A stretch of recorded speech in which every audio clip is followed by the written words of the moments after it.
Salut à tous les amis, on se retrouve aujourd'hui pour une nouvelle vidéo, j'espère que vous allez bien. Et comme je vous l'avais annoncé le 25 décembre, le jour de Noël, je vais réaliser une série de vidéos sur le Raspberry Pi qui se trouve juste là avec la caméra du dessus que vous pouvez voir. Donc là vous avez le Pi, là une plaque de programmation et là l'Arduino. Donc sur cette série de vidéos, comme je vous l'avais déjà dit, vous aurez une vidéo par mois, mais si vous ne l'avez pas encore vue, je vous laisse le lien dans la description. Donc aujourd'hui, le sujet de cette vidéo va être de faire un timer avec une LED. Donc une LED ou une diode en français. Ceci est une LED. Mince, si je la fais tomber, on est mal barré. Voilà, je la récupère. Donc sur une LED, vous avez deux pattes, une patte courte et une patte longue. Donc ça, je vais vous expliquer après. Après, nous avons d'avoir différents petits accessoires. Mais sinon, ces vidéos-là vont être divisées en trois parties. Première partie, je vous affiche aussi les timers si vous voulez directement y aller à l'écran. Première partie, installation de la LED et du câblage avec les GPIO du Raspberry Pi. Deuxième partie, programme en Scratch, c'est pour les programmes les plus compliqués où je vais aussi vous les faire, même pour les plus faciles, en Python. Donc, vous allez avoir une partie en Python, une partie en Scratch, différemment de votre niveau de programmation, mais vous pouvez très bien aussi faire les deux pour pouvoir vous entraîner. Ceci est un très bon exercice de recopier des programmes et de comprendre les programmes. Comme si vous faites juste les programmes, si vous recopiez juste les programmes, ça sert à rien. Essayez de comprendre ce que les gens vous présentent sur internet ou ce que vous lisez dans les livres. C'est très important de les comprendre pour après savoir, pour qu'après vous puissiez le faire. Donc nous allons tout de suite commencer par la première partie. Let's go! Pour la première partie, comme je vous disais, nous allons prendre la LED. La LED est constituée de deux pattes. Une patte longue où vous ferez arriver le courant et une patte courte. Donc la patte courte, c'est là où nous allons relier notre résistance. Pour cette vidéo, j'ai pris une résistance de 330 ohms. J'espère que vous arrivez bien à la voir. Bon, il ne veut pas faire mise au point, c'est pas grave. Après, vous pouvez prendre une résistance 1 kg ou plus. C'est juste que la LED va s'allumer différemment, comme la résistance permet de retenir le courant et qu'il n'y ait pas une trop forte intensité de courant sur votre LED. Désolé si je parle avec les noms anglais des trucs, comme sinon c'est une diode en français, comme je vous l'ai dit. Après, nous allons avoir besoin de deux câbles comme celui-ci. Mâle, donc là, vers femelle. Ou je me trompe de côté, je sais jamais. Donc pour commencer, vous allez prendre votre LED, vous allez mettre chaque pin dans un trou. Votre plaque est constituée de différentes lignes. Vous avez deux parties, une partie là et une partie là. Cette partie-là, jusqu'à la ligne bleue, toutes les petits trous fonctionnent ensemble. Donc chaque ligne est connectée. Donc pour ceci, nous allons prendre notre résistance. Nous allons relier sur la ligne de la patte courte. Donc où il faut relier la résistance. Si vous essayez dans l'autre sens, ça ne marchera pas. Et vous allez mettre ça dans la ligne moins, qui est la ligne bleue. Donc vos résistances est mise. Il n'y a pas besoin de forcer, ça rentre tout seul. À part si votre plaque est un peu vieille, peut-être que vous devez forcer, mais faites attention à ne pas casser les fils, ils sont fragiles. Après, nous allons avoir besoin d'un câble. Donc ce câble-là, vous allez le relier sur le côté de la patte longue. Et pour savoir où le brancher, nous allons utiliser un petit papier comme ça ou un schéma que vous trouverez sur internet. Faites attention, sur ces papiers, vous avez BCM et WinPi pour les GPIO. Nous sommes réglés en BCM pour info. Donc le BCM, c'est ce qui est le plus courant pour les GPIO comme type de réglage. Et nous allons utiliser le GPIO 18, qui est le sixième GPIO en partant du côté de la carte mémoire de votre Raspberry Pi. Et par ailleurs, si vous ne savez pas comment installer une Raspbian, n'hésitez pas à me faire parvenir dans l'espace des commentaires, je vous y répondrai. Vous pouvez aussi me poser la question par message sur Instagram. Et si je vois qu'il y a beaucoup trop de monde qui ne sait pas comment installer Raspbian, je vous ferai une vidéo tuto donc sur ma chaîne pour vous expliquer comment faire en plus des différentes vidéos que je vous fais, comme c'est vraiment facile à partir du moment où on sait faire. Et l'autre côté de notre câble, nous allons donc le relier sur le sixième. Donc 1, 2, 3, 4, 5, 6, qui est le GPIO 18. Faites attention à ne pas vous tromper, sinon ça ne marchera pas dans le programme. Après, c'est très important. Notre deuxième câble, comme l'autre, nous allons le relier sur le GPIO 3. Le GPIO 3, comme vous pouvez le constater sur cette petite feuille, c'est un GND.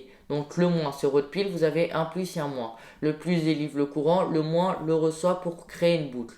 En courant, si vous n'avez pas de boucle, ça ne peut pas marcher. Après, vous avez différentes boucles de courant.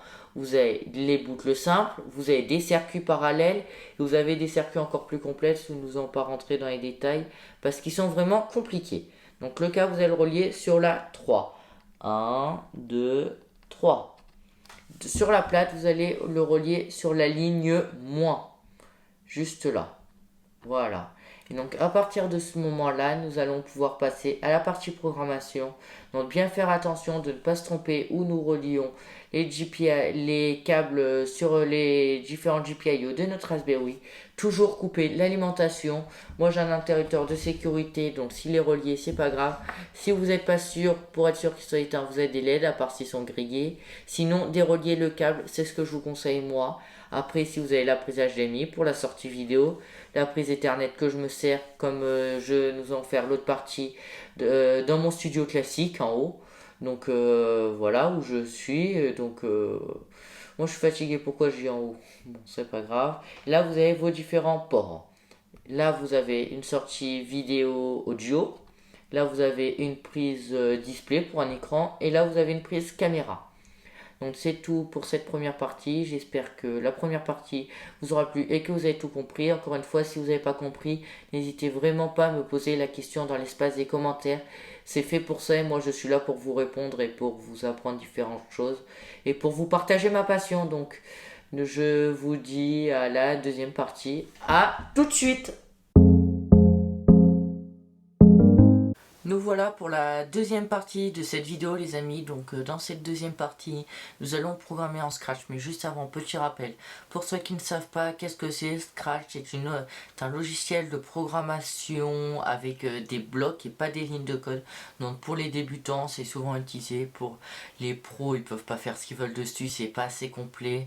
Mais pour comme je sais qu'il y a un grand nombre de débutants qui regardent mes vidéos, j'ai choisi de le faire sur Scratch. Et dans la troisième partie, pour rappel, ce sera en Python. Donc je vais tout de suite vous afficher l'écran de mon ordinateur et passer en petit maintenant. Donc sur l'ordinateur vous allez ouvrir Scratch 2. Pour ceux qui ne savent pas aussi, vous cliquez là, programmation Scratch 2 et vous l'ouvrez. Donc nous, sur Scratch, nous allons pas utiliser la partie où il y a le petit lutin dans son carré et les autres parties. Nous allons utiliser les différents trucs qui sont ici. Donc mouvement, apparence, son, stylo, données, event, contrôle, capteur, opérateur et ajout de bloc. Pour commencer, vous allez aller dans ajout de bloc. Vous allez faire ajouter une extension, ajouter l'extension de GPIO. Vous cliquez dessus et vous faites OK. Moi je vais faire annuler parce que je l'ai déjà fait avant, ils sont juste là. Donc pour commencer, il faut aller dans Event. Event, c'est les endroits qui vous permettent de lancer vos débuts de programme. Quand vous faites un programme, un organigramme, vous avez toujours un début avec un cercle et plein de données en dessous. Là, c'est pareil. Nous allons choisir espace comme ça. Quand on appuiera sur la touche espace, ça se lancera. Après, dans contrôle, vous avez un bloc qui s'appelle répéter infiniment que je vous mets juste là. Donc répéter infiniment, ça vous permet de créer une boucle. Comme ça répétera toujours la même action. Donc c'est votre. Donc là on va faire une LED timer.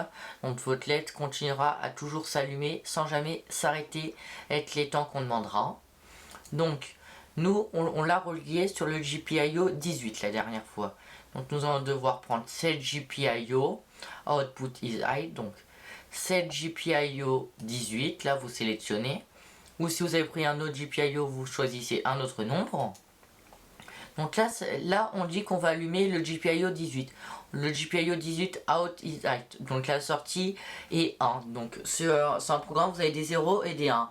Le 1 vous avez du courant, le 0 c'est le circuit ouvert et le 1 c'est quand la boucle est fermée et que le courant peut passer. Après nous allons retourner dans contrôle. Nous en prendre à bloc à temps 3 secondes. Donc notre timer ça va être 3 secondes la LED allumée, 1 seconde la LED éteinte. Vous allez remplacer le 1 par un 3. Après nous allons recommencer.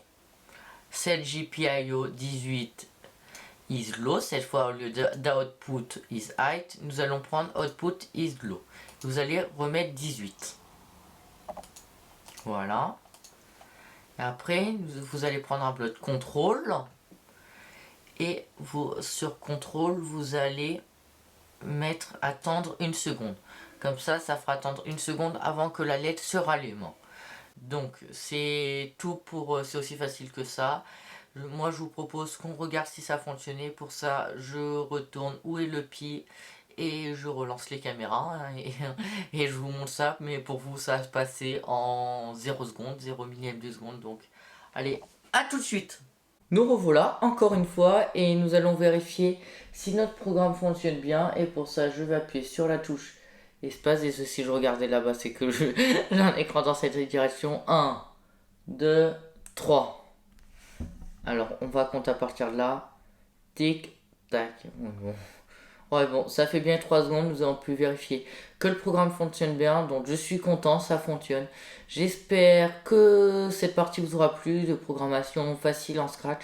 Et nous allons nous retrouver dans 30 secondes pour la troisième partie et dernière partie de cette vidéo. Nous allons faire la même chose que ça, mais en Python, donc j'ai envie de vous dire, let's go! Nous voilà donc pour la troisième partie cette fois, et cette fois nous retrouvons encore une fois sur l'ordinateur qui va pas tarder à apparaître. Sauf que cette fois nous allons pas faire du Scratch, nous allons faire du Python, mais vous devez le savoir. Comme je me répète à chaque partie de ce que nous allons faire, donc je suppose que vous le savez. Donc nous allons tout de suite commencer, je vais vous afficher l'ordinateur tout de suite. Donc voilà, sur votre ordinateur qui est juste là, vous le voyez, votre Pi. Alors pour faire facile, on va là, programmation. Nous on va utiliser Tony Python IDE. On pourrait aussi le faire dans le terminal, mais l'avantage de Tony Python IDE, c'est un logiciel de programmation. Vous pouvez taper vos codes directement, arrêter le programme quand vous voulez, ça démarre pas avec l'ordinateur. Moi j'ai déjà tapé le programme pour que vous puissiez la voir, donc je vais vous l'ouvrir, vous aurez juste à le recopier juste là. On va attendre qu'il s'ouvre. Donc voilà. Ouais, par contre j'ai oublié de modifier deux trucs parce que j'avais fait des tests sur un autre GPIO un jour, et voilà. Je vais vous le mettre en grand pour que vous puissiez bien le voir. Et je vous ferai un zoom dans tous les cas l'écran, comme ça sera plus pratique. Donc ce programme est un programme assez facile, très peu de lignes de code. Je vais vous les expliquer pour que vous puissiez comprendre. Alors juste là, en deuxième ligne, nous avons tout ce qui commence par un slash, c'est un commentaire, donc ça n'a rien à voir. Cette ligne là, si vous voulez la supprimer, vous pouvez la supprimer, c'est juste le nom coding. Et différents trucs. Import, là on dit qu'on va importer le module GPIO du Pi, donc c'est les pins pour le GPIO. Juste en dessous, nous allons importer la bibliothèque time. Donc c'est pour avoir une horloge pour mettre des temps de temps. Là, vous allez dire que sur set warning false. Donc c'est dire que vous ne voulez pas de warning, donc vous ne voulez pas d'alerte. Juste en dessous, vous avez GPIO, set mode GPIO BCM.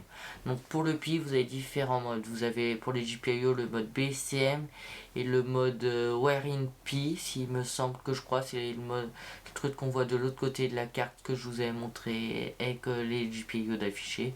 Donc nous en restons BCM. Juste là, on met GPIO.setup entre parenthèses 18 GPIO input. Donc setup pin 18. Donc c'est pour dire qu'on travaille sur la pin 18.